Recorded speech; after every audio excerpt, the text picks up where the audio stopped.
Hey, did you hear? We rounded up the last stragglers from House Climate. Yeah, and brought destruction raining down on one of their villages in the process. Of course, it was partially their fault for mustering an army, but I can't believe His Majesty would allow such meaningless slaughter.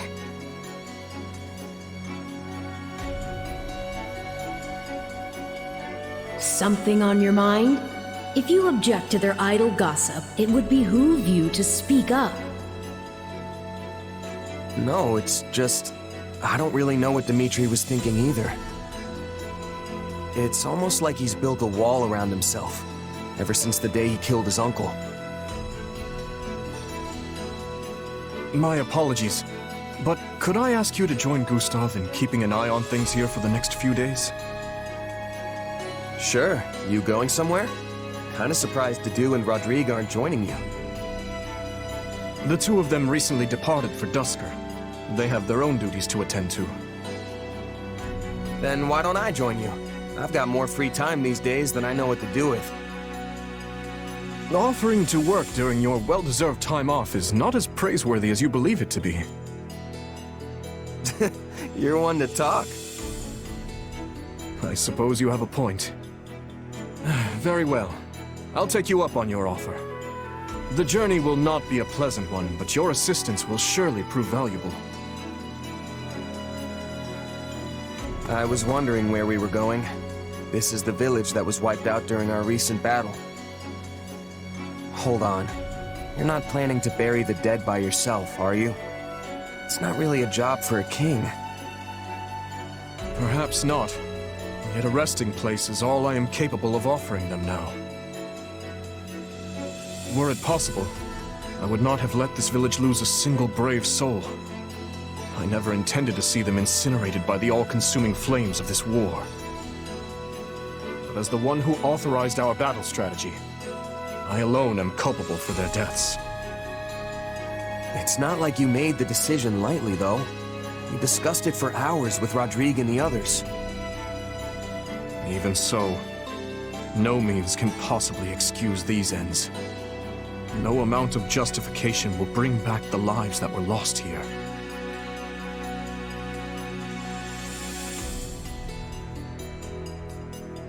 True. And no matter how hard you fight for a better outcome, there's no guarantee you'll actually achieve it. No, I cannot shut my eyes to the cruelty my actions have wrought. Yet, if I do not claim this battle, and its aftermath, to be just and proper, my soldiers will lose faith in me. How long must this horrible cycle continue? Don't be like that, Dimitri. I'm sure people will understand if you just tell them the whole story. There's no need for that. This burden is mine to bear, and mine alone.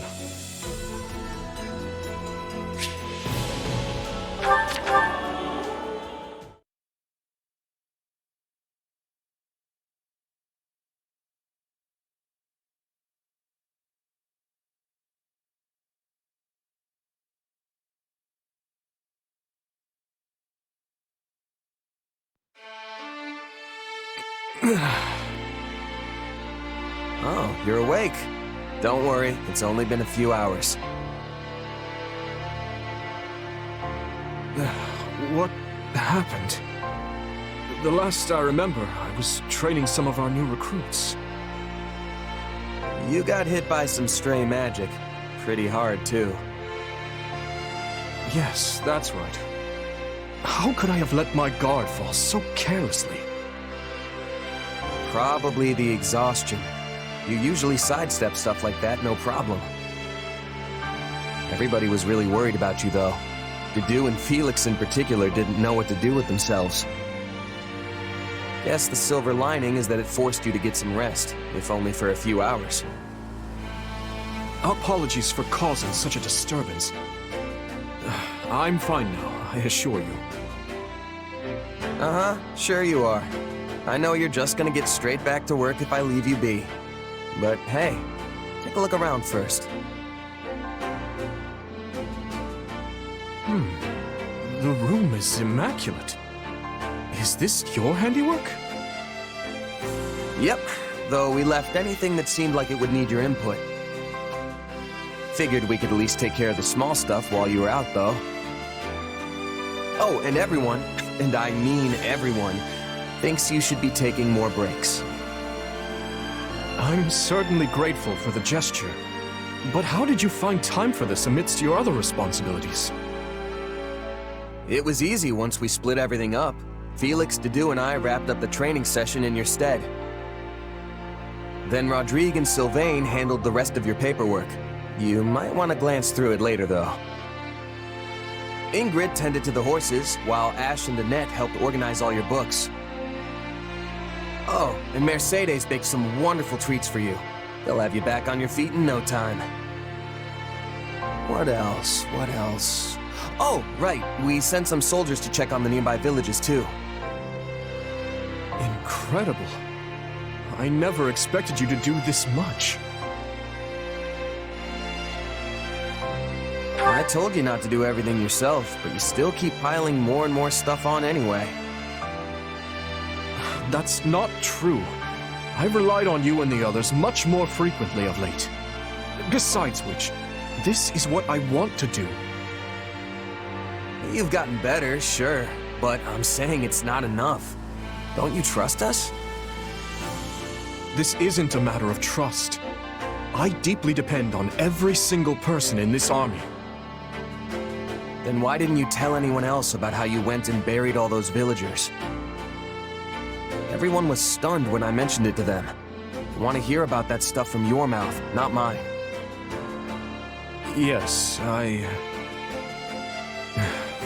My apologies. If you're really sorry, then you won't let it happen again. Anyway, go get some more rest. And don't try to say you're not tired just so you can keep working. I see I can't fool you. Though in truth, I doubt I'll be able to doze off again so soon after enjoying my first dreamless sleep in ages. In that case, come kill some time with me. I'm sure the training grounds will be free by now. Yes, that sounds lovely. And, thank you.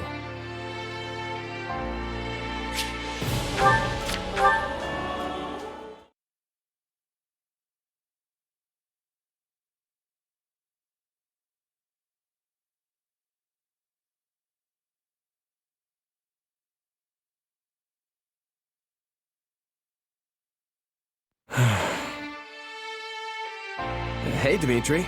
Aren't you supposed to be on break today? What's got you down? It's nothing. I suppose I'm just finding it difficult to relax. It is vexing to no end to lay around doing nothing, while everyone else busies themselves with vital work.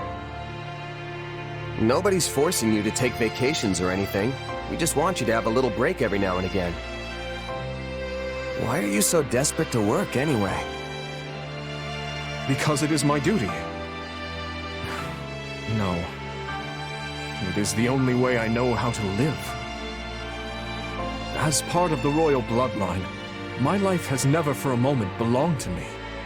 Not even at the instant of my birth. And as a survivor of that horrible tragedy, there are certain responsibilities only I can shoulder. I get where you're coming from, I think. I felt the same way after my company got wiped out.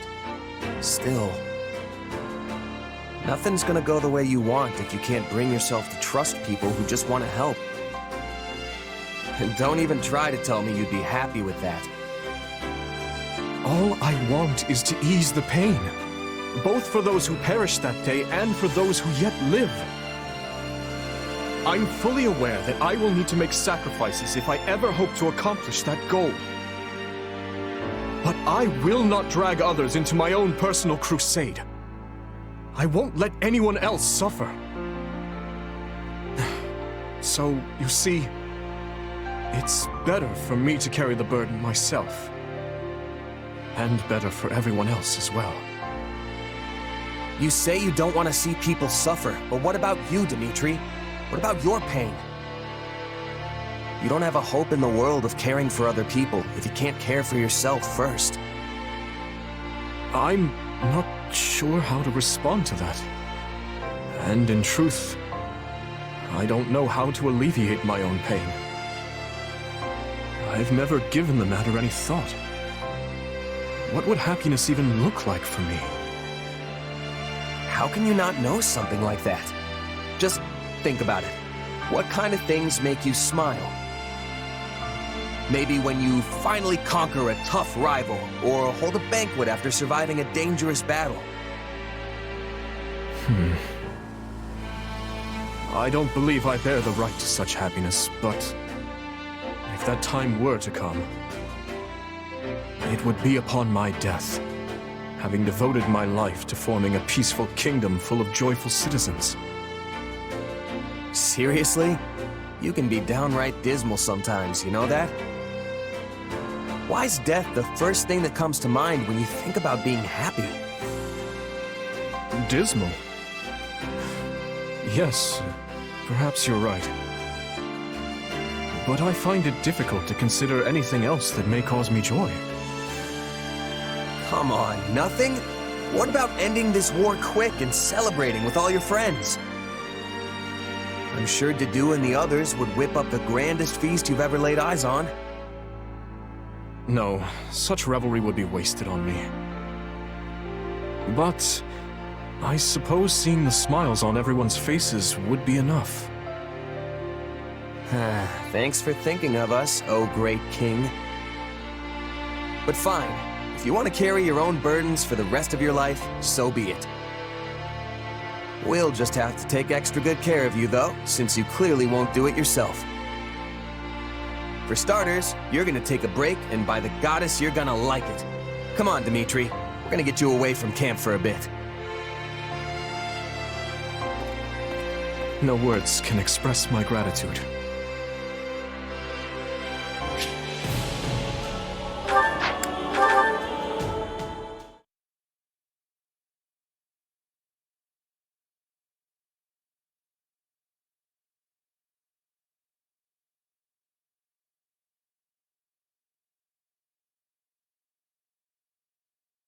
Hey, did you hear? We rounded up the last stragglers from House Climate. Yeah, and brought destruction raining down on one of their villages in the process. Of course, it was partially their fault for mustering an army, but I can't believe His Majesty would allow such meaningless slaughter.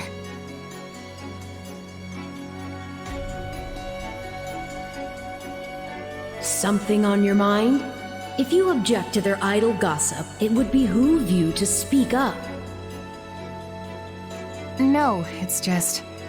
I don't really know what Dimitri was thinking either. It's almost like he's built a wall around himself, ever since the day he killed his uncle. My apologies, but could I ask you to join Gustav in keeping an eye on things here for the next few days? Sure. You going somewhere? Kinda surprised Didu and Rodrigue aren't joining you. The two of them recently departed for Dusker. They have their own duties to attend to. Then why don't I join you? I've got more free time these days than I know what to do with. Offering to work during your well-deserved time off is not as praiseworthy as you believe it to be. You're one to talk. I suppose you have a point. Very well. I'll take you up on your offer. The journey will not be a pleasant one, but your assistance will surely prove valuable. I was wondering where we were going. This is the village that was wiped out during our recent battle. Hold on. You're not planning to bury the dead by yourself, are you? That's not really a job for a king. Perhaps not. Yet a resting place is all I am capable of offering them now. Were it possible, I would not have let this village lose a single brave soul. I never intended to see them incinerated by the all-consuming flames of this war. But as the one who authorized our battle strategy, I alone am culpable for their deaths. It's not like you made the decision lightly, though. You discussed it for hours with Rodrigue and the others. Even so, no means can possibly excuse these ends.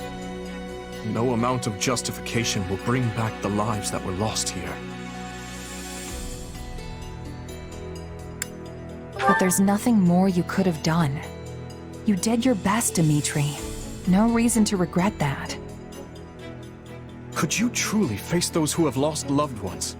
Parents, siblings, children, friends, and proudly declare you did your best? No, I cannot shut my eyes to the cruelty my actions have wrought. Yet, if I do not claim this battle, and its aftermath to be just and proper, my soldiers will lose faith in me. How long must this horrible cycle continue?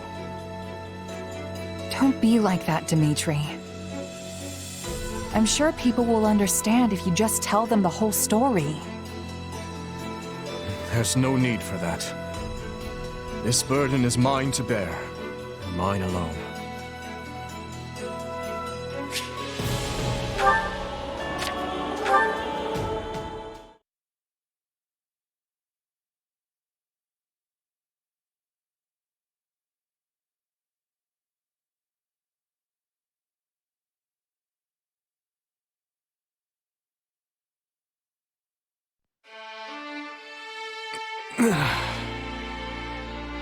Oh, you're awake. Don't worry, it's only been a few hours. What happened? The last I remember, I was training some of our new recruits. You got hit by some stray magic. Pretty hard, too.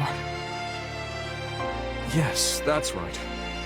How could I have let my guard fall so carelessly? Probably the exhaustion. You usually sidestep stuff like that, no problem. Everybody was really worried about you, though. Dedu and Felix in particular didn't know what to do with themselves. Guess the silver lining is that it forced you to get some rest. If only for a few hours. Apologies for causing such a disturbance.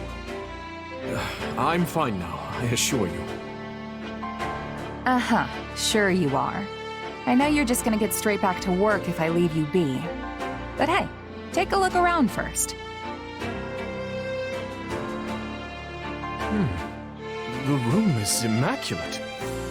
Is this your handiwork? Yep, though we left anything that seemed like it would need your input. Figured we could at least take care of the small stuff while you were out, though. Oh, and everyone, and I mean everyone, thinks you should be taking more breaks. I'm certainly grateful for the gesture.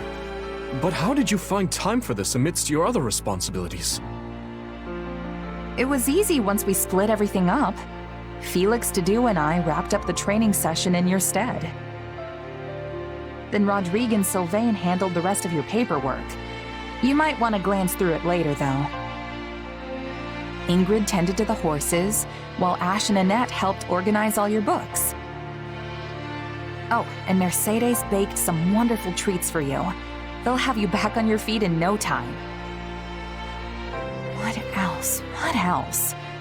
Oh, right! We sent some soldiers out to check on the nearby villages, too. Incredible. I never expected you to do this much. Well, the Blue Lions can be pretty dependable when we put our minds to it, huh? Maybe you can trust us a little more now that you've seen what we can do. This isn't a matter of trust. I deeply depend on every single person in this army. Then why didn't you tell anyone else about how you went and buried all those villagers? Everyone was stunned when I mentioned it to them. They want to hear about that stuff from your mouth, not mine. Yes, My apologies. If you're really sorry, then you won't let it happen again. Anyway, go get some more rest. And don't try to say you're not tired just so you can keep working. I see I can't fool you. Though, in truth, I doubt I'll be able to doze off again so soon after enjoying my first dreamless sleep in ages. In that case, come kill some time with me. I'm sure the training grounds will be free by now. Yes, that sounds lovely. And, thank you.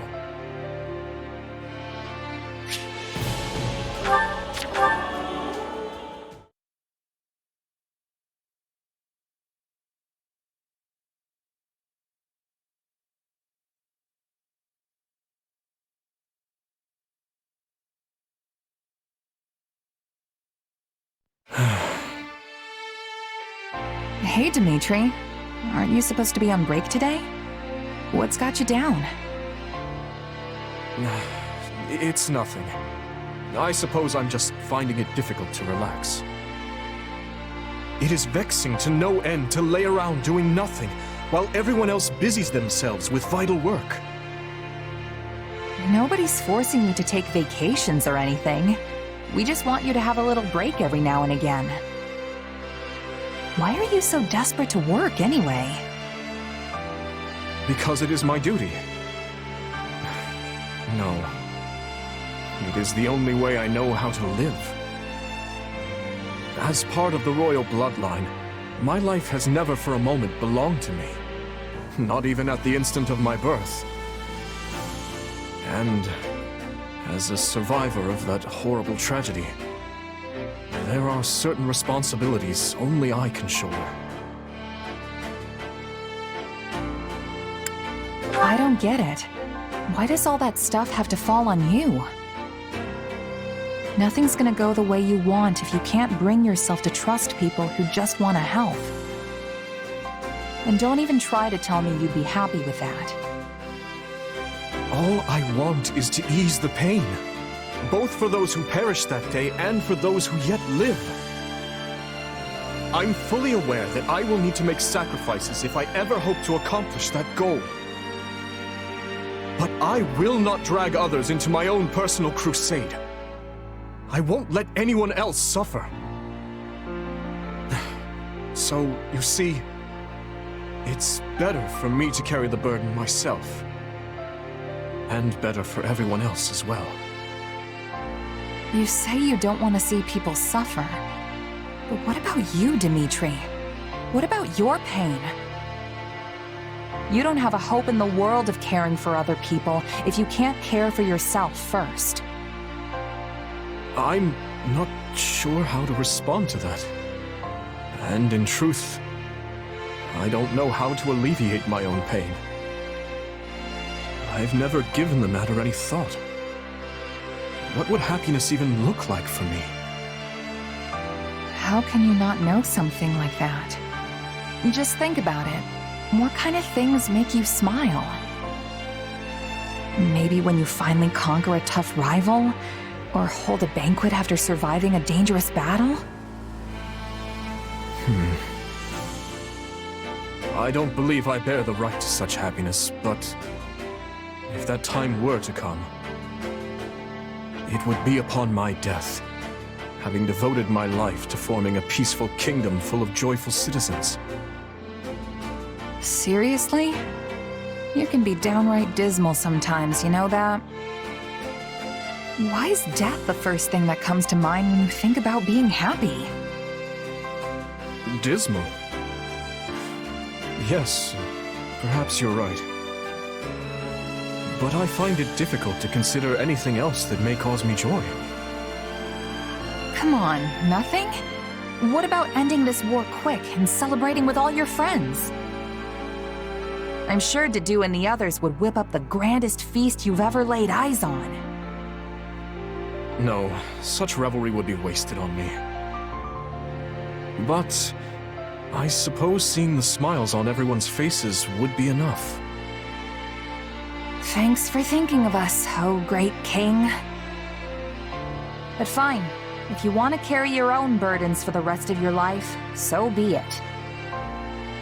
We'll just have to take extra good care of you, though, since you clearly won't do it yourself.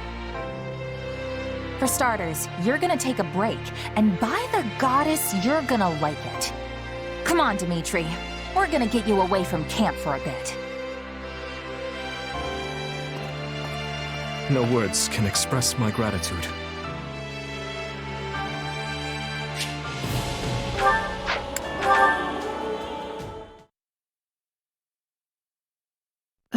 Enough with the searching glances, Dimitri. Say what you're going to say.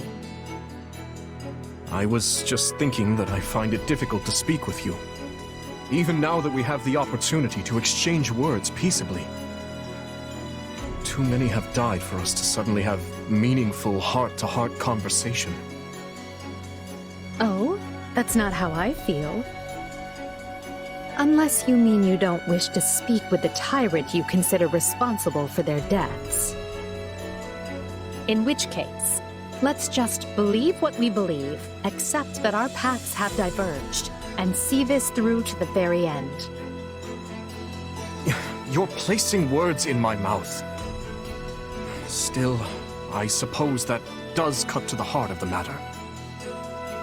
I will not claim that all my choices were right, but I accept responsibility for them. I made them carefully and with full knowledge of the consequences. And I'd like to think I can say the same. But this is unproductive. We need to get out of here. Fair enough. But first, answer me this. Do you know what became of your mother and Selma? Why would I? Someone told me that you would know how she met her end. Although I suspect that was nothing more than the dying ravings of a madwoman. It was. I haven't seen my mother since I was a child. It would have been right before she was exiled. You would know what happened better than I. I suppose so.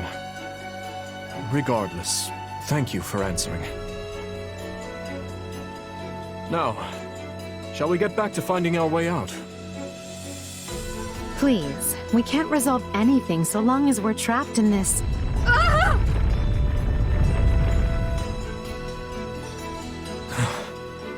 That was quite the tremor. Whatever this place is, I find myself liking it less by the moment. Can you stand? Yes, thank...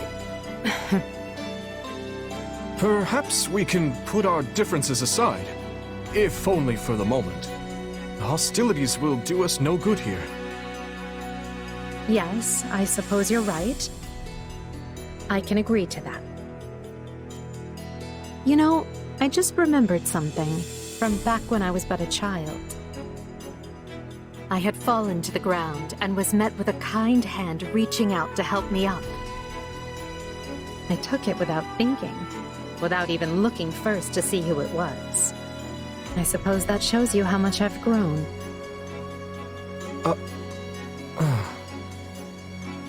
Dimitri, what is it?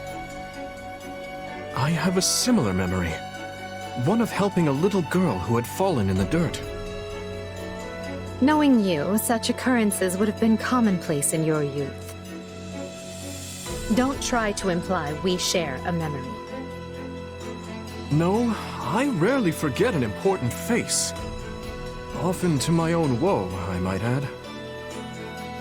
Enough.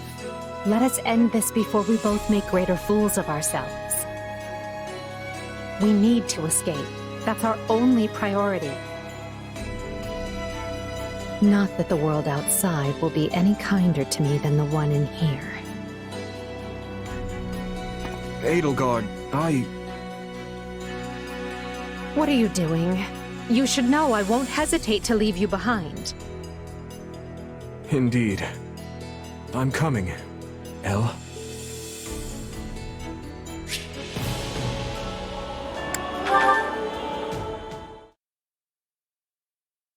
What do you hope to accomplish once this war is over, Claude?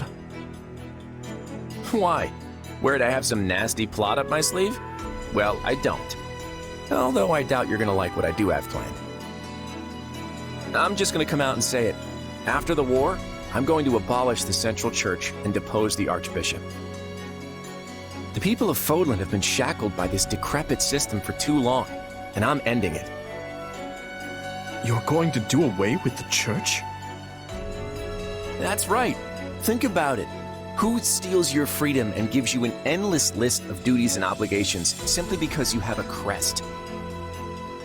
Who forces you and your friends into a bunch of unwanted marriages and positions of power?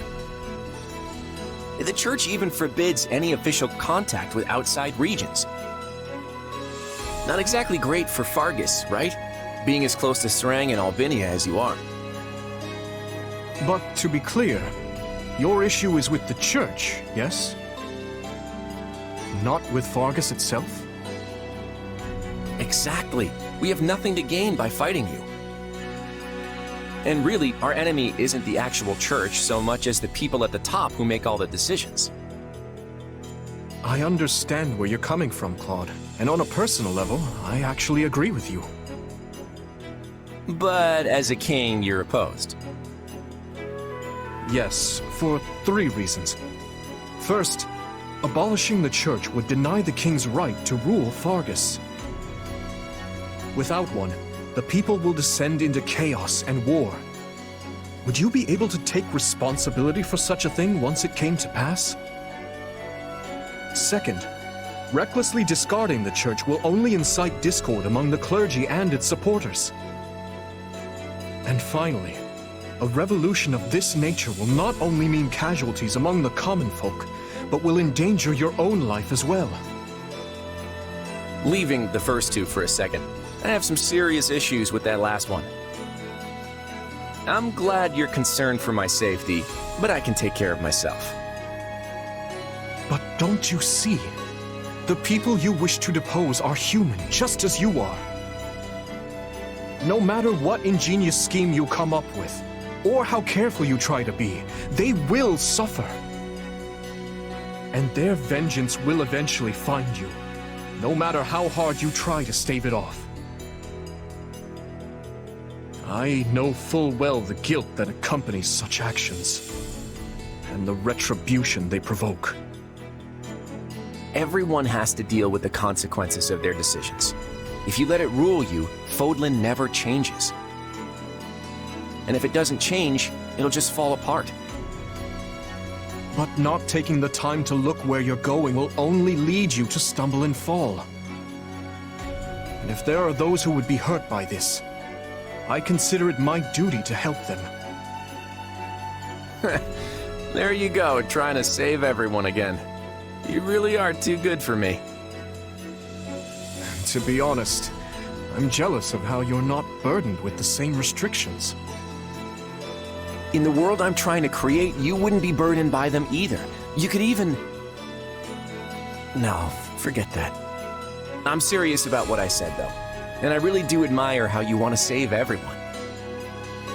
Honestly, if you weren't a king, I think we could have been friends. I feel much the same. Had I joined with you, I might have been able to see a different vision of Fodlan.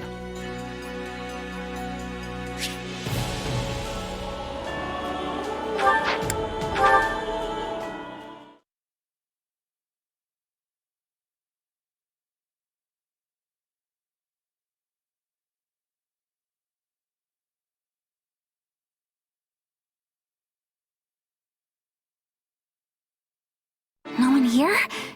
Good. Now quietly, sneakily...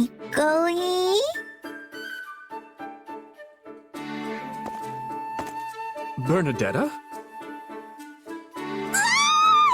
Back to the beyond from whence you came! I haven't done anything wrong, I promise. I was just really hungry!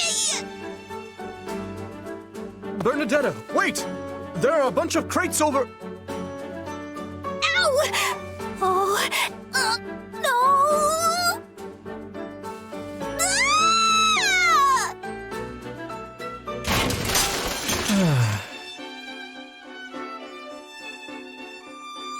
Well, it took a while, but we finally managed to clean everything up. Sorry about that. Again. Why does this kind of thing always happen to me? first I ran into you, and then the crates are stacked in a completely different place. It's all just the worst. I wasn't expecting to find anyone up at this hour, so I apologize for scaring you. Wait, no, I didn't mean you're the worst. I mean, I didn't actually want to see you, but... No, wait, that sounds bad. I just... Think nothing of it. You were raised in the Empire, so it's only natural you'd be afraid of me. But, if I may, why were you in the mess hall so late? Wait, are you interrogating me? Am I going to be royally executed? No! Don't be ridiculous. Why would I have a valuable ally executed? Wait, you mean it? You better mean it! I won't let you live it down if you're lying! I would not lie about something like that. In fact, I swear upon the goddess... No, on my father's name. Okay, I guess I can tell you then. I missed dinner because I shut myself inside my tent. But then I was so hungry, I couldn't sleep, so I decided to come out here. I see. And then? I wasn't trying to steal food, I promise! I just thought there might be leftovers, or maybe an apple that rolled under someone's chair. Please calm down, Bernadetta. I'm not judging you for what you eat or when. You're going to eat me? No! I taste terrible! Oh, she is utterly exhausting.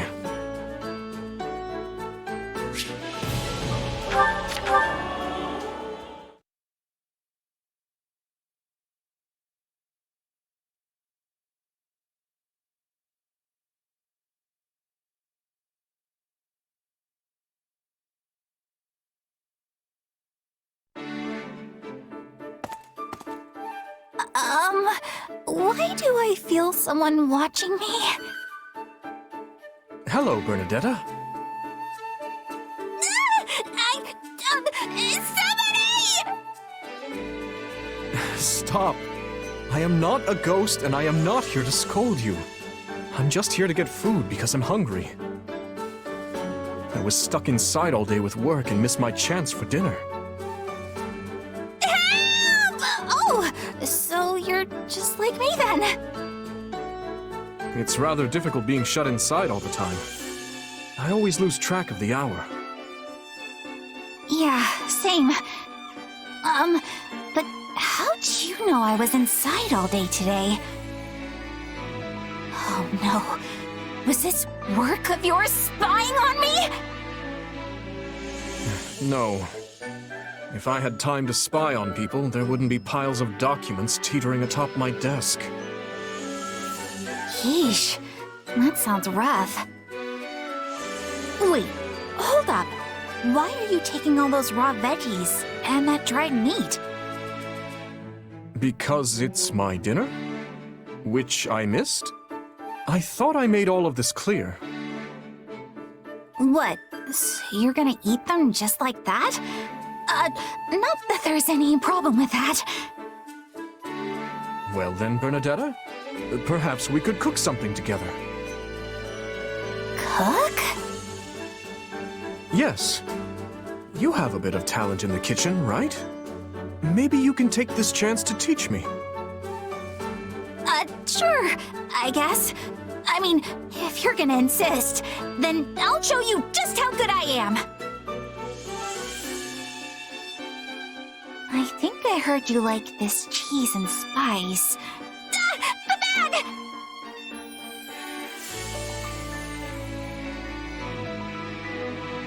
All right, that should do it. What's the matter, Bernadetta? You seem to be shrinking away. I can't do it. I can't cook in front of a stranger. I hardly think we're strangers at this point, but regardless, it looks fine to me. There's no need for you to be so distraught. It's not fine! The spice bag ripped and they all fell in, and then I got so flustered I dropped an entire reel of cheese in there! It smells terrible, and I mean really terrible. There's no possible way it's going to taste good! What?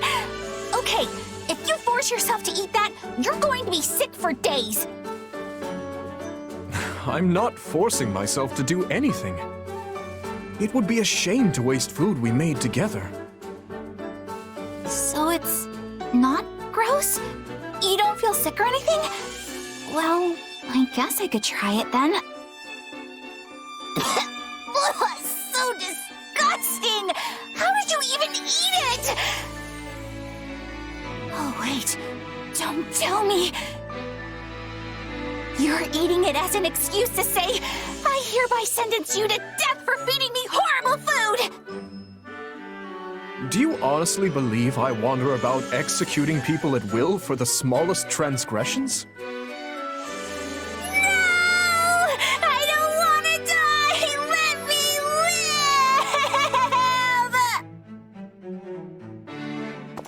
live! Too much cheese and spice, is it? I suppose I'll bring her something else for dinner, since she only had one bite of this.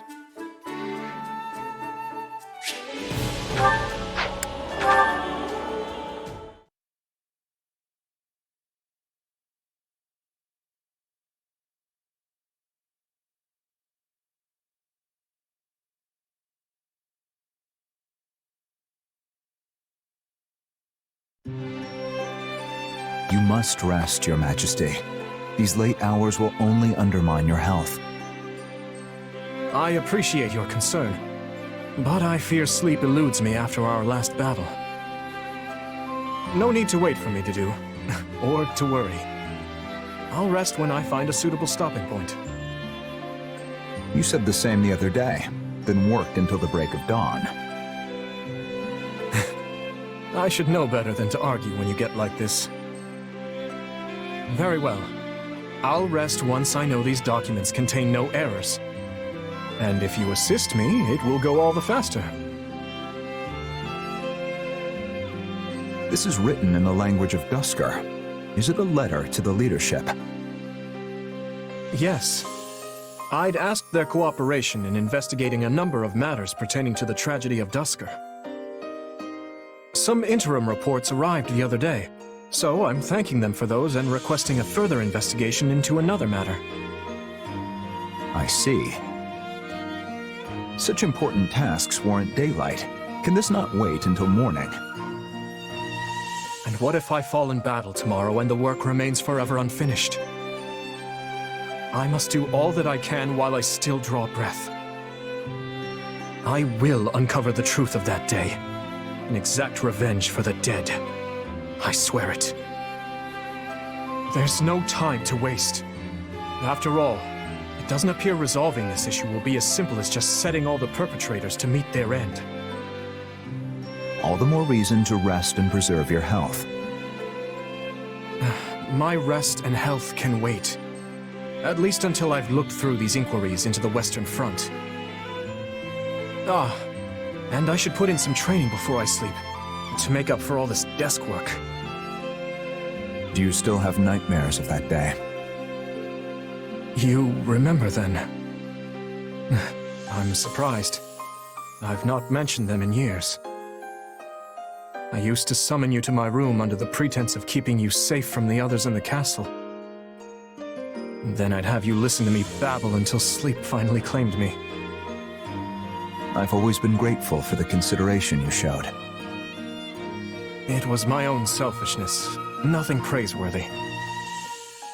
Well, if sleep still evades you, I would be happy to lend an ear. That would only succeed in exhausting us both. We have an early start tomorrow, so please, get some rest. I know you will once again implore me not to overextend myself. But I assure you that I know my own limits better than anyone. At least let me bring tea before I depart. That would be wonderful to do. And apologies for always putting you through so much trouble.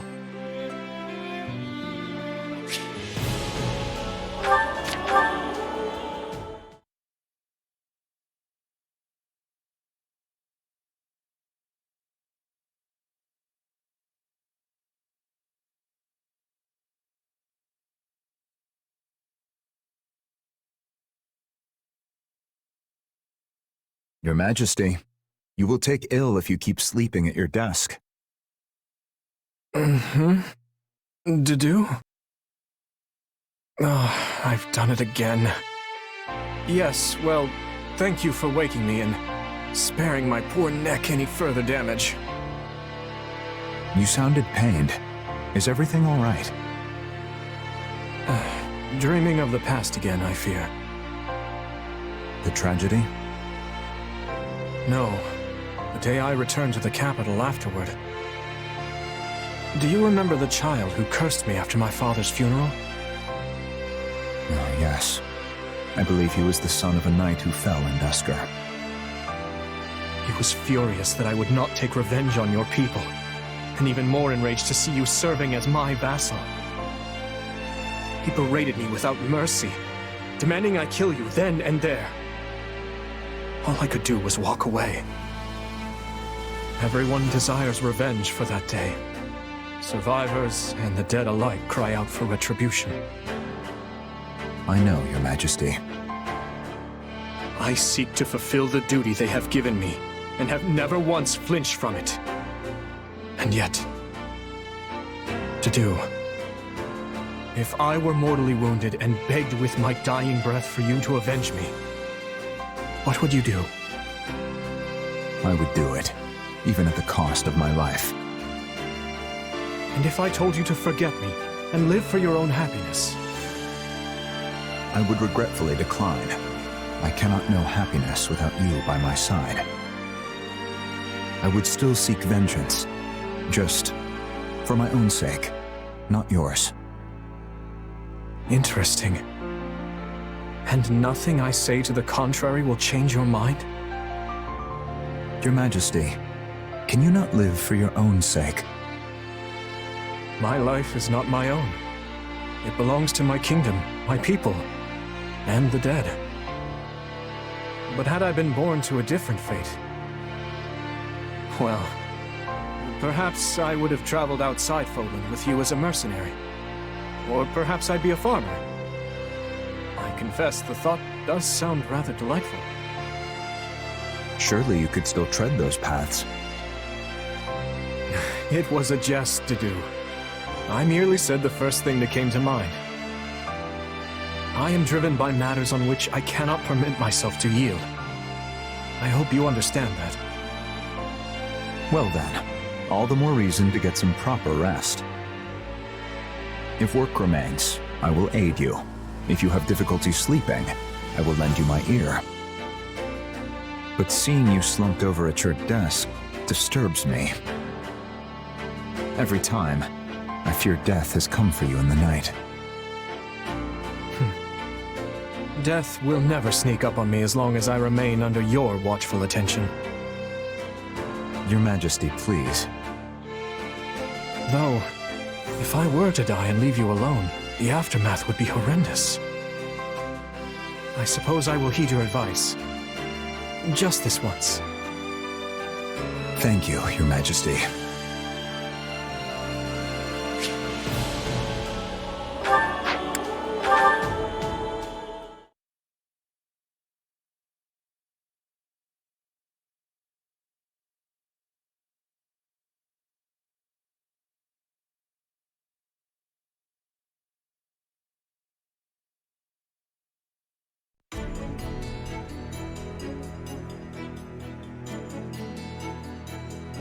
How long are you going to keep staring blankly like an idiot?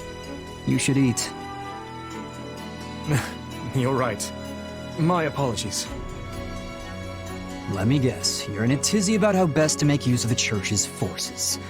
Or maybe you're just worried about how our forces will survive the winter. Well, knock it off. A good leader knows when to let their vassals do the worrying for them. Is that why you left your uncle in charge of House Fraldarius? Yes. Though I've been returning to the territory the moment any issues arise with his governance. And your mother? Is she in good health? I imagine it's difficult to manage all the family squabbles on her own. Oh, she's fine. She's good at that sort of thing. I actually think she likes it. I suggest you focus on your own issues for once, instead of worrying about everyone else. I'm not sure that's possible. Oh, but that does remind me. I hear the Knights wanted to hold a joint training session. Forget it. You'll never change. I'd tell you to stop brooding so much, but I'd be wasting my breath. I cannot afford to lose this war, Felix. I must protect the kingdom. I must avenge the fallen. Each day, we draw ever closer to those who pulled the actual strings. I've already punished any who knew of the plan and did nothing, as well as a number of middle-rank conspirators. But it isn't enough. There are still those who must answer for this crime with their lives. You are a book with one chapter and no ending. What will you do when you actually have this revenge of yours? I don't know. But if I can quell their grief and their hate, it will be enough. Do you hate me, Felix? After all, I saw Glenn die. I watched it and could do nothing. His end lies on my shoulders. That's enough. I don't hate you, okay? You weren't responsible for any of that. They didn't die for your sake. They made their own choices of their own free will. Don't be so conceited. But surely they didn't want to die. Yet they did so to protect me. Me. I am undeserving of such sacrifice. I told you to quit brooding and eat. Your food's going to rot if you wait any longer. Yes, of course.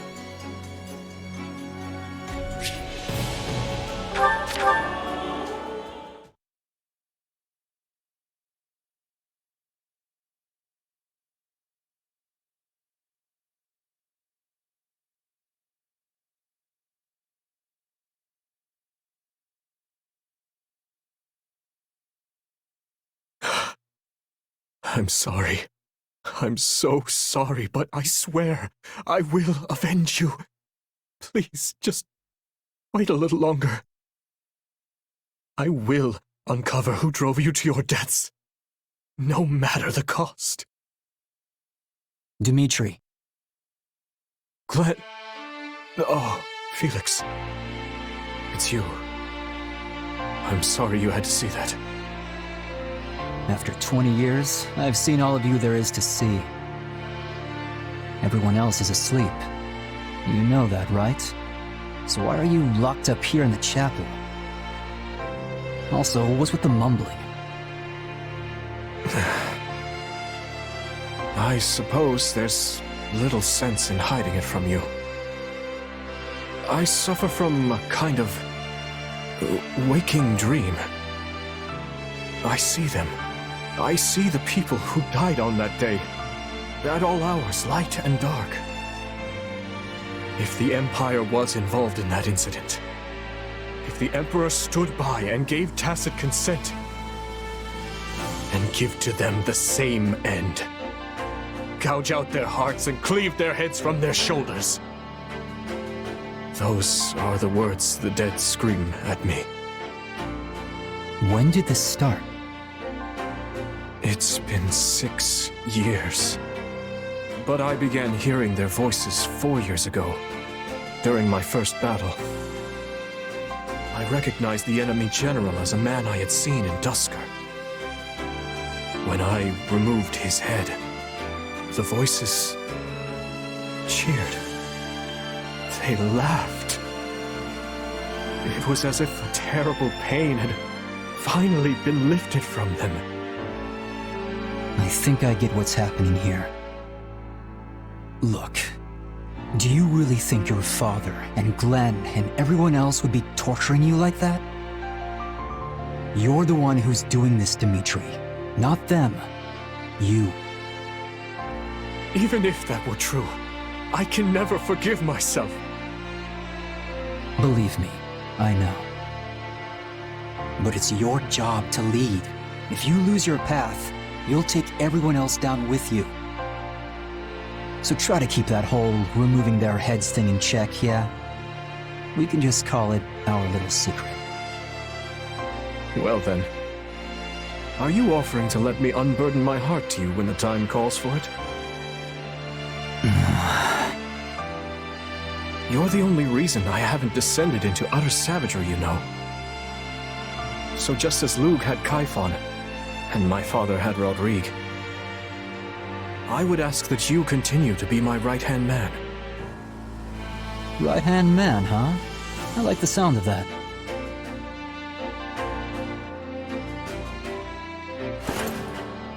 What are you doing? As your new right-hand man, my first act is to haul my restless king back to bed where he belongs. This is absurd. My feet are dragging on the floor. It's your own fault for being so tall, you sack of muscle. Say, do you remember how I once carried you in this way when you twisted your ankle? Yeah, turns out lugging folks around is good training. So just cram it and let me finish my workout already. Yes, of course. Please, carry on.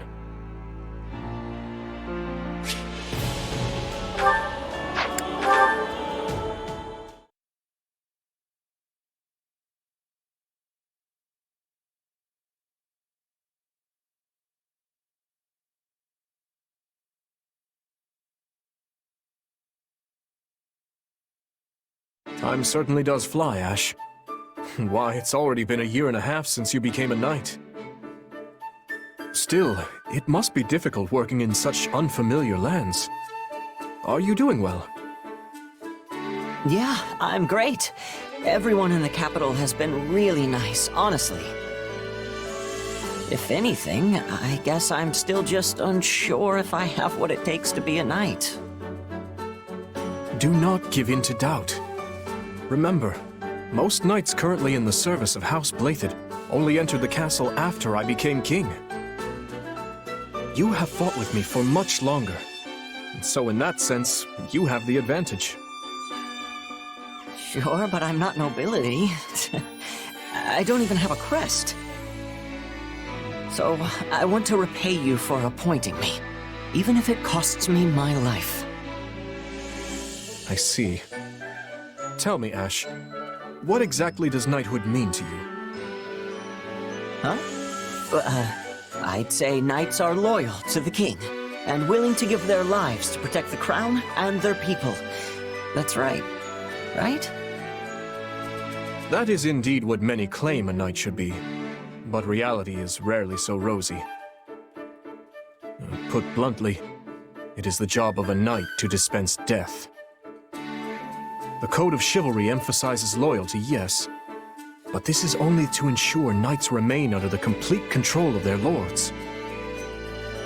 Well, I mean, I guess that's true. I have no quarrel with your dedicating yourself to such a code, but there is no need to stake your life upon it. But... My closest friend was a knight who served the royal family. He was near to my own age, and I admired him greatly. But one day, I watched him die. He stood his ground and fought bravely, but his life was snuffed out in the blink of an eye all the same. You're talking about Felix's brother, right? I remember Lord Rodrigue mentioning him.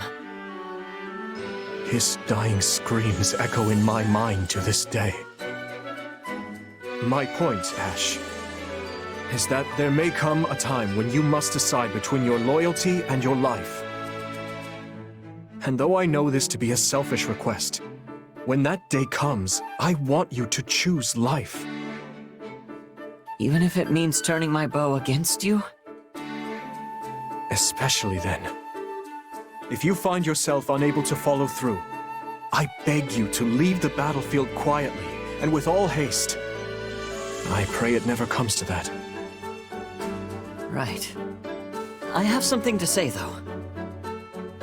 I don't think that friend who protected you threw his life away because he was a knight.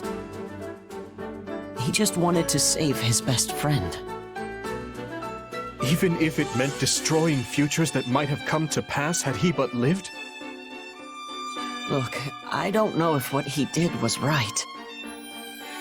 So if you're asking me not to throw my life away, I promise that I won't. But I don't think it's wrong to fight to the end for someone that you love. Well put. Perhaps you're right. In any case, I must be off. I have drills I must attend to. After all, I must do everything in my power to be the sort of ruler worthy of such loyalty. You've done more than enough, Your Majesty. We all respect you to the ends of Fodlan.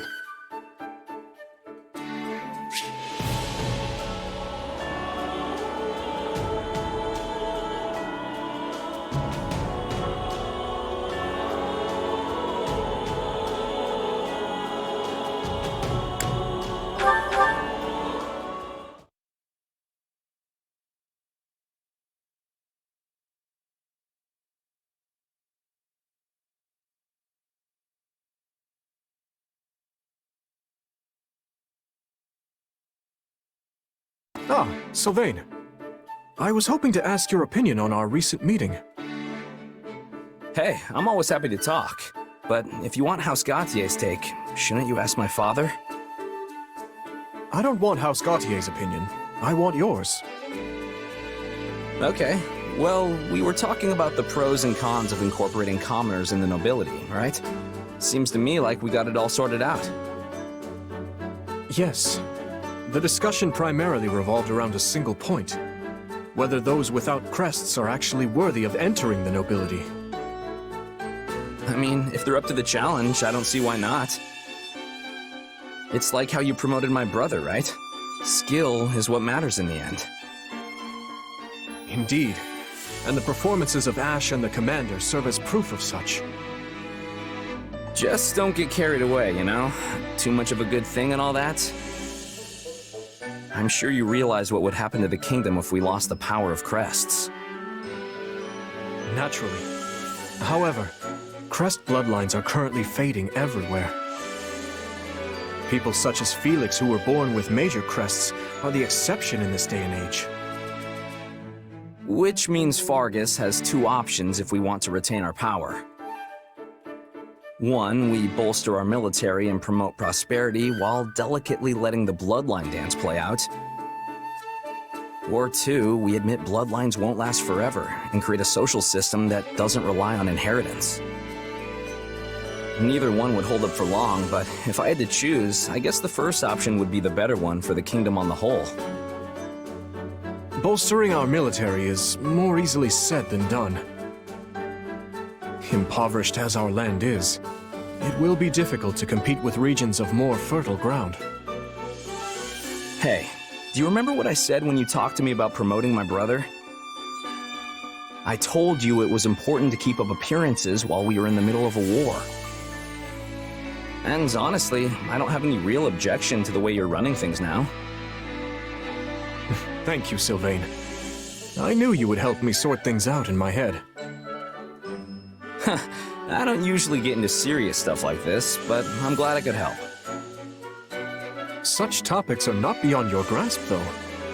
Your complete sincerity is a great strength. That said, you never show that side of you to any but Felix and myself. Although, I must admit, you were far from sincere during our academy days. Don't remind me. Just thinking about it makes me cringe.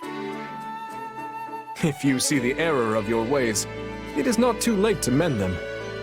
Or perhaps you require one of my lectures like old times? Pass. You know I've got them all memorized anyway. I do hope you realize how much I rely on you, Sylvain. You have so many things I lack. You're clever and quick-witted like your father, yet... Yeah, well, I've been jealous of your strength ever since we were kids. None of us are perfect, so let us dwell no longer on our failings. I apologize for taking up so much of your time, though I hope to have similar discussions in the future. Looking forward to it. Glad I can always speak my mind around you.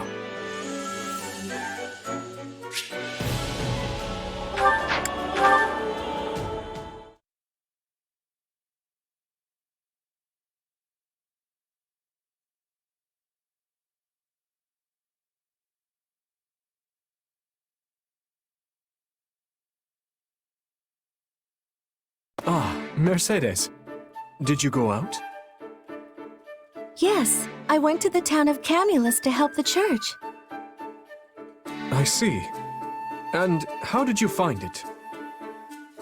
The townspeople seemed fine enough, but the clergy were very busy.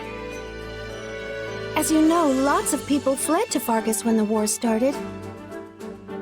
And while a number of towns took in refugees, Camulus is particularly busy on that front. In that case, I should send reinforcements and resources from the capital. I will speak with Lady Rhea about this presently. Thank you, Dimitri. I'm sure the clergy will be pleased to hear it. I'm incredibly grateful to you for coming to the church's aid, you know. Most of those people would have ended up homeless if not for your actions. As I recall, you fled from the Empire yourself at a rather young age. Yes, and it was awful. We had nothing to eat and nowhere to shelter from the wind and rain. If not for the priest who helped us, I don't know what would have happened. Are you all right, Dimitri? You seem sad. My apologies, Mercedes. But may I speak plainly? You don't need my permission to do that, silly. What's troubling you? I have been wondering for some time if accepting the Central Church was the correct decision. By giving them shelter, I have also given the Empire the perfect excuse for invasion. You took them in because you thought it was the right thing to do. Isn't that so? Yes. The Church of Seiros is deeply entwined with the kingdom's history and politics. The Crown's authority is granted by the Church, which also takes part in governing our villages. Were I to sunder that connection, nobles and commoners alike would be furious. The kingdom would be split anew, and chaos would reign. That is a tough one. It seems like you're going to end up with a fight no matter what you do. Well, at the very least, I know the townspeople are grateful. But I also know it's not as simple as all that. I'm sorry. That probably didn't do much to help ease your concerns. No. I should apologize for making you listen as I prattle on endlessly. Oh, nonsense. If it helped you in any way, I'm glad to do it. Well, I certainly do feel better. Thank you, Mercedes. And please know that I am here for you for whatever reason, no matter how small.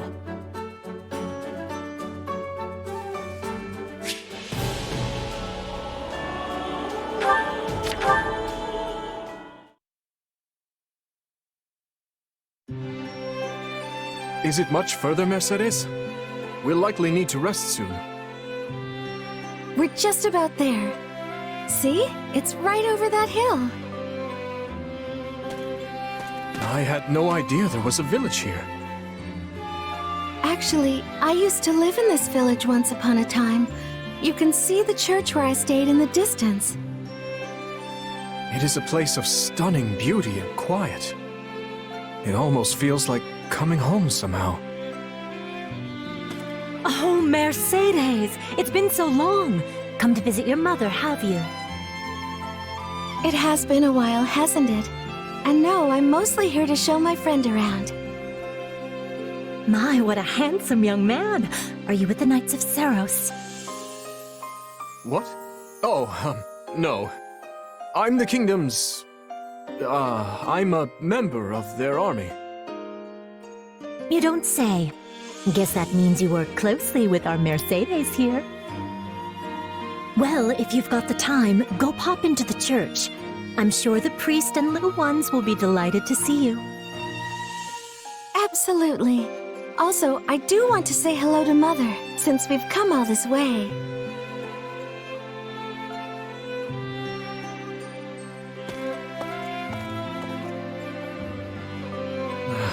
I always find it nerve-wracking to meet friends of friends.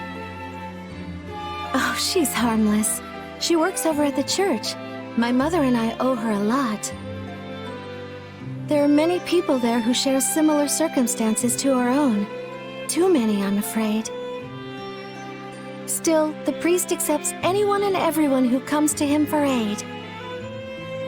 Such open-mindedness is rare in these times. I wonder if it's because of the church's teachings. You know, this village would look very different had you not accepted the central church.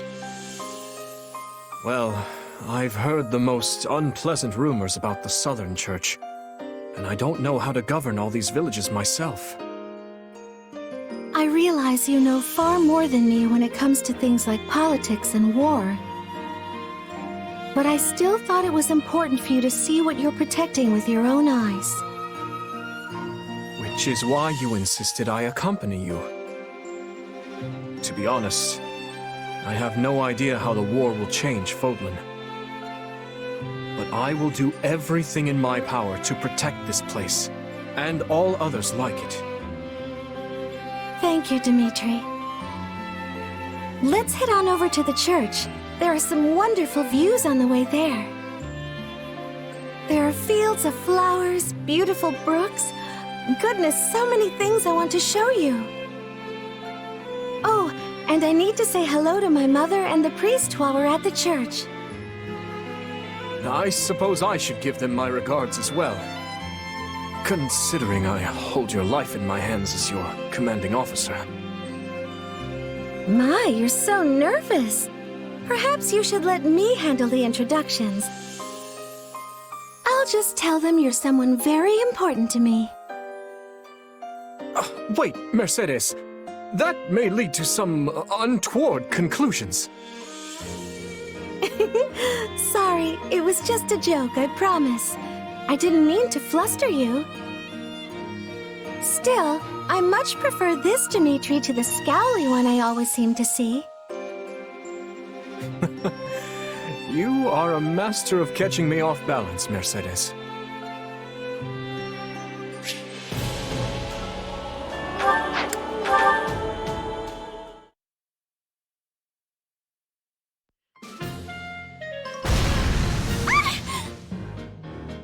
No, Annette! Get back!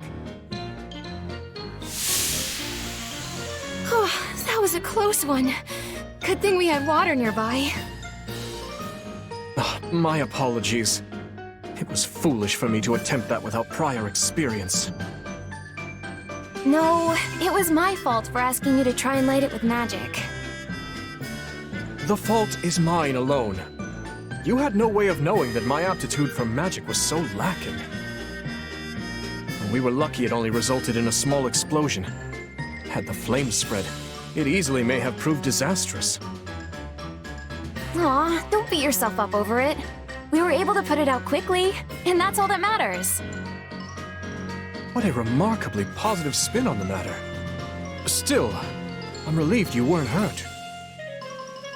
I have always been abysmal at magic. My father and grandfather were the same, so perhaps I inherited it from them. Yeah. I guess you're better suited to fighting with something sharp and pointy. Actually, I had a fair amount of interest in becoming a mage when I was a boy. An old friend of mine would give magic demonstrations, and I always found myself terribly jealous of her abilities. Well, you know there's a school of sorcery in the capital, right? You definitely should have enrolled. But I knew they only accepted students who display at least a modicum of talent for the craft. Every time I glimpsed one of those students, I found myself envious of their skill. I had no idea. But hey, if you're interested, how about I teach you a bit? We can start right now. You would do that? Sure. See, I've been helping out at the school ever since I came back to the capital. And after talking with everyone there, I've been thinking it would be fun to, you know, teach somebody. I'd like to help people get better at magic, even if they're really, really, really bad at it. A fine aspiration. If you'll have me, I would be honored to be your first pupil. Though I imagine your skills can be put to use helping many people besides just myself. I know I am not the first person, nor will I be the last, to accidentally conjure up an explosion. Come on, Dimitri. It's not like I'll be that much help. But regardless, I'm confident that becoming a teacher is the path for me. Right then, Your Majesty. Let's start by practicing some fire magic. You want me to cast the same spell again? Well, if you think it best. Fire spells are the most basic magic of all. You just let the old power build up, and then boom, let loose. Okay, so start by using your hands to focus your energy. Like this? Don't be so hesitant. We've got plenty of water here, so really lean into it. I wasn't intending to hold back. Perhaps I could charge it up a bit more. Your Majesty, are you all right?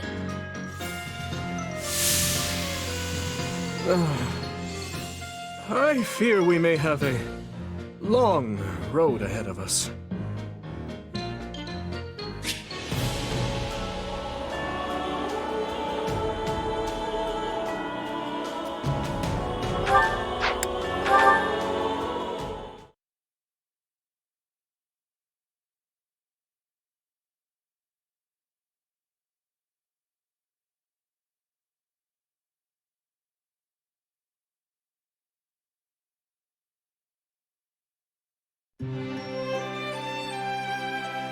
Your Majesty, about tomorrow's drills. Apologies, I did not mean to interrupt.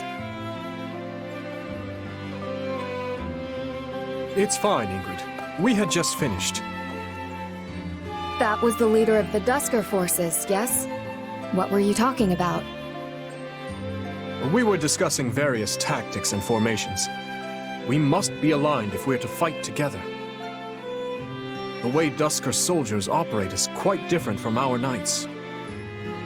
I must also be mindful of how I deploy them to avoid undue conflict. Yes, I hear there have already been a number of small quarrels in the encampment.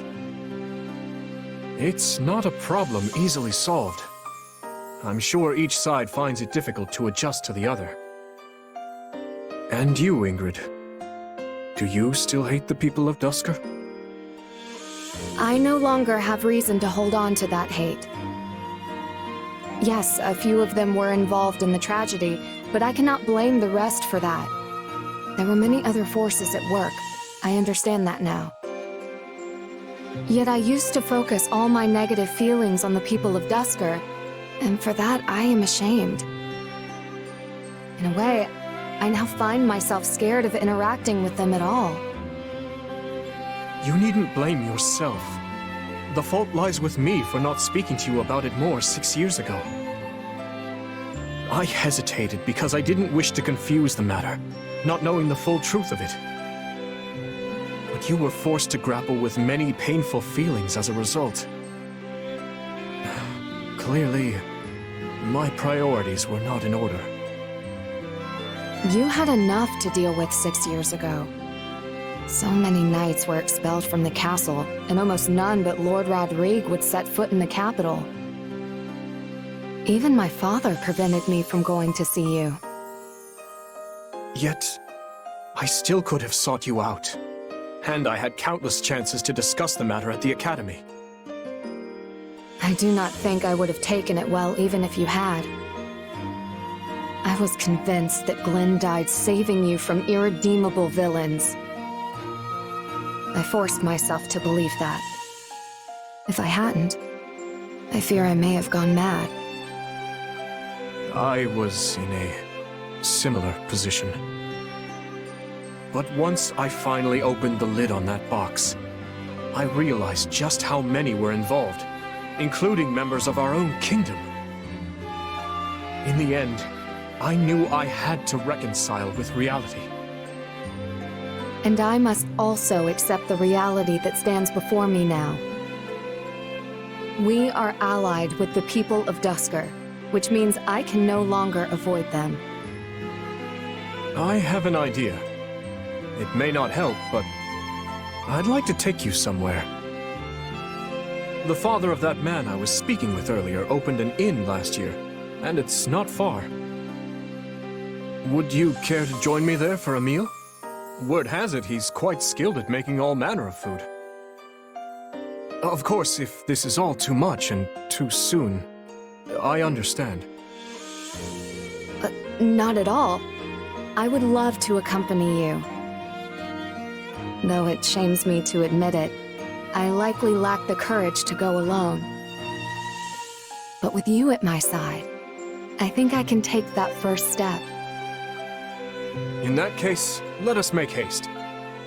Oh, and this will be my treat, so keep your pocketbook shut tight.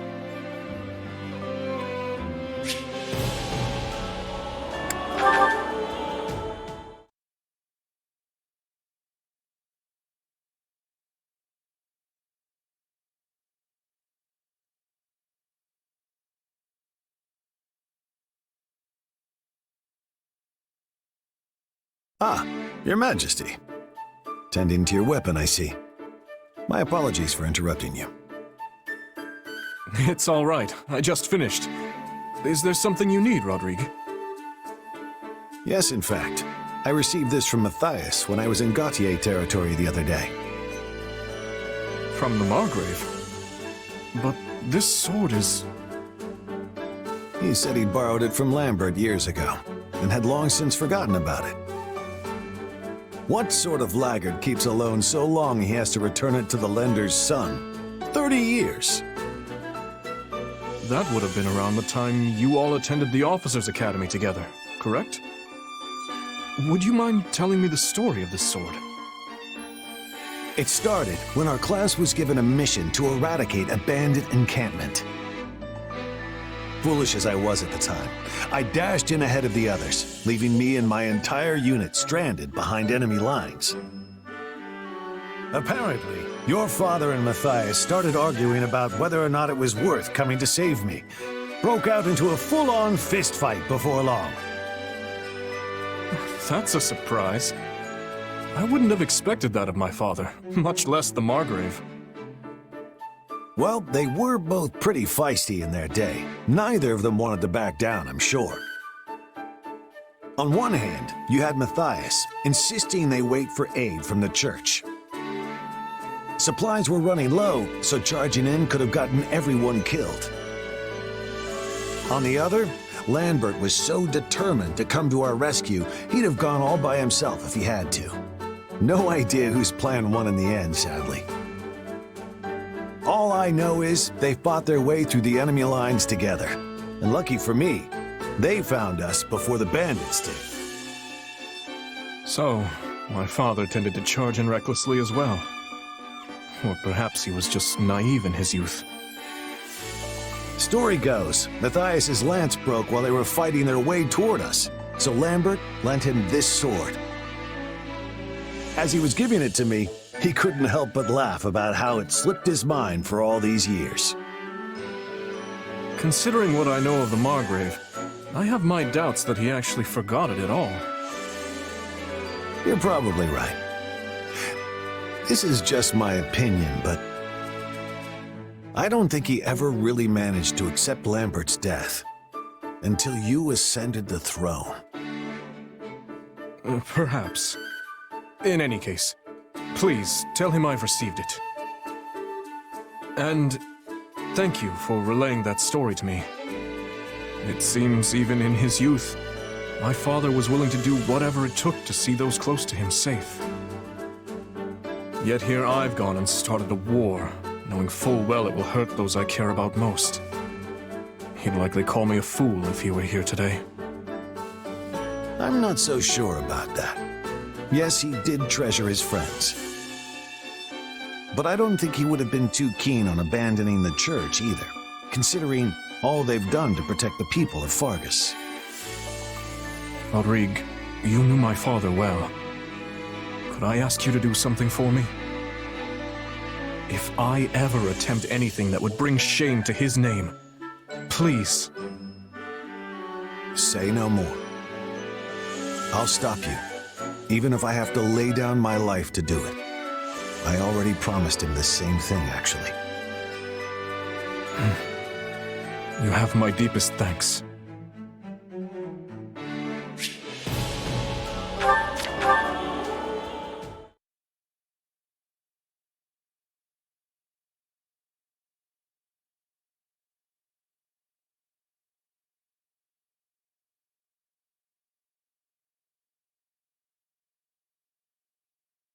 Do you have a moment, Rodrigue? There's something I'd like to ask you. Anything for you, Your Majesty. What is it? I want to hear your side of the story. Of which story exactly? How did you feel when you learned of my father's death? I've struggled to ask this before, but I want to know. So that's what you mean. Honestly, I had a difficult time believing it at first. But as moons passed, I gradually grew to accept the reality of it. And of course, I recalled the promise I'd made him, and vowed to myself that I would carry it out. I wonder then, had I died alongside my father in Glen and Dusker, what would you have done? You know, a fleeting thought flashes across my mind every time I see you reflect upon my father. It feels as though you aspired not just to stand beside him in life, but to meet death with him as well. Don't overthink it, Your Majesty. I'm a pretty stubborn guy, you know. No, I didn't wish for my own death when Lambert passed. But sometimes I think that if I have to die to honor my promise to him, I would be satisfied with that. I won't allow you to throw your life away, Rodrigue. I'll not have you stolen from me by that promise. Losing you would be almost like losing my father for a second time. If you were to die because of me, it would destroy me. You may say that, but a subject lives by the example their king sets for them. And I know well enough that you don't value your life either. So if you'd like me to place more importance on my life, I urge you to do the same, Your Majesty. You're right. I have no excuse. No, I should apologize. That came out rather more harsh than I intended. You sounded so much like Lambert just now, I simply couldn't hold myself back. In truth, that's something I've wished I could have said to him for a long time now. Yet, you were the one who had to bear the brunt of it. I suppose I can hardly poke fun at Matthias for holding on to that sword all those years, can I? I sounded like my father? Indeed you did. Remember the story of the sword? About how I got stuck behind enemy lines like a fool? Well, the first thing Lambert said after he broke through their forces was, "Don't throw your life away like that." Not that it was too convincing coming from a guy covered in cuts and scrapes. I can't imagine. It sounds as though you two were very close. I envy him for having such strong bonds with his friends. Don't let my son catch you saying that. Pretty sure he'd take offense. Anyway, that's enough reminiscing for one day. How about you try squeezing some memories out of Matthias next time? A fine idea. Perhaps I'll invite Sylvain and the others to join in as well.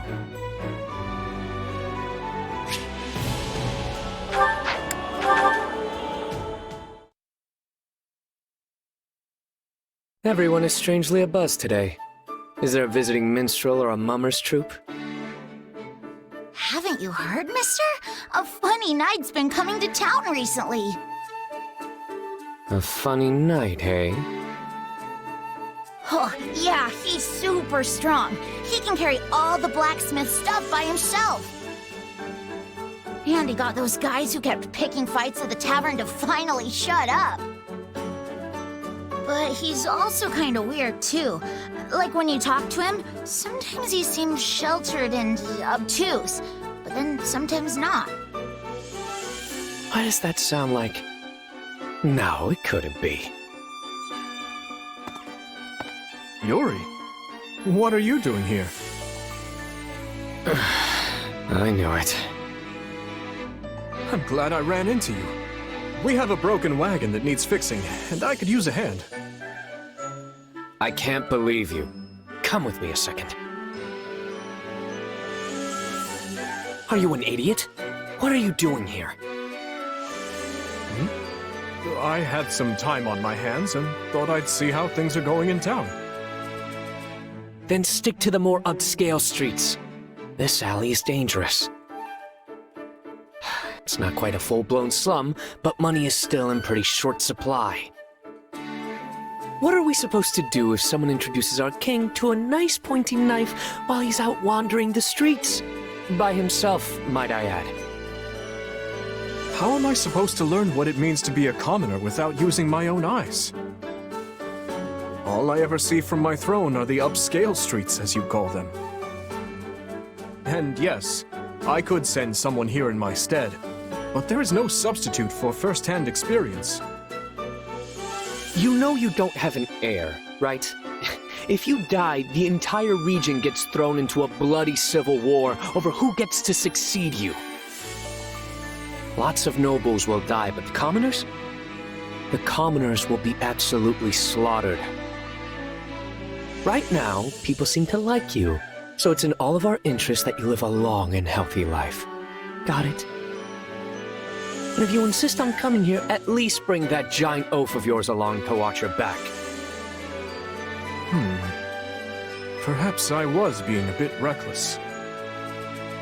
It's good to know that even a fool like you can see reason on occasion.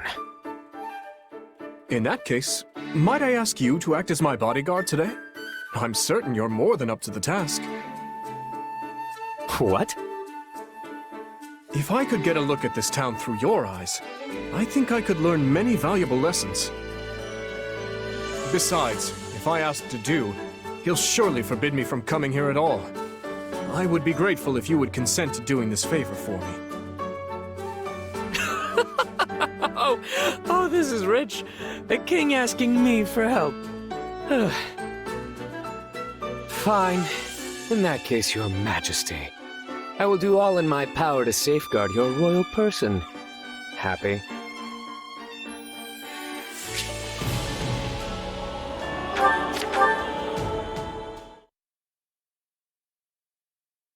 You seem to be staring at me, Yuri. What's wrong? Just thinking how odd it is that you've grown so accustomed to a town like this. Well, I like this place, and its people. There may be a few vagabonds in the darker alleys. That just shows how accepting everyone is. They all greet me with smiles, despite my being a complete stranger to them. Oh, they'd change their tune pretty quickly if they knew you were the king. Anyway, have you enjoyed your little tour of this garbage heap? Did you get a good look at the town through my eyes or whatever it is you wanted? Yes. And it's also got me thinking about how best to help those of more meager standing. Originally, I thought that establishing medical facilities or investing in the church were the best pathways to this cause. But after seeing the people here, I realized they are not indigents standing around with open hands awaiting salvation. I'd love to unpack your definition of indigent, but yes, they certainly don't take things lying down. Maybe it's idealistic, but I think regents should rule in a way that not just nobles, but everyone can see as reasonable. But to accomplish that, a ruler must take the opportunity to truly listen to the people. Of course, I can't go around visiting every burg and hamlet personally. I realize this. But I still feel this is the key to true reform. Well, good on you if you actually manage to accomplish that. But it isn't going to be easy. First, you have to give the poor a minimum level of education. Of course, they're already fully capable of telling you when they're hungry or if taxes are too high. But they'll need education to understand the policies and laws established by their lords and hold any kind of thoughtful opinion on them. Education, you say? Yes, that makes a great deal of sense. Problem is, people aren't in the mood to learn anything when they don't know where their next meal is coming from or where they'll sleep that night. Right. Improving quality of life is first and foremost. Education can be built upon that. Now, sadly, none of this will be cheap, and the current war is doing a fine job of draining our coffers. Which means I need to end it as soon as possible. So the main problem comes down to money, huh? In that case, why not make use of us? If you need funds, I can introduce you to a wealthy merchant or three. And if you need to get some dirty work done, I can lend you a few of my men. All we need in exchange is for you to provide us a little bit of support. I'll not permit you to work evil in my name. And besides which, tales of how you and your band have eaten lords out of house and home are legend. But you're a different matter entirely, Your Majesty. If we join forces, my dream is sure to be realized. I swear to never allow you to fall victim to any vile practices. You have my honest word on that. And what is this dream of yours? I'll tell you about it in due time. But for now, Your Majesty, do you accept my proposal? I will consider it. After spending time together, I've come to want to trust you. I promise it'll be the best decision you ever make. But until then, I'll patiently await your reply.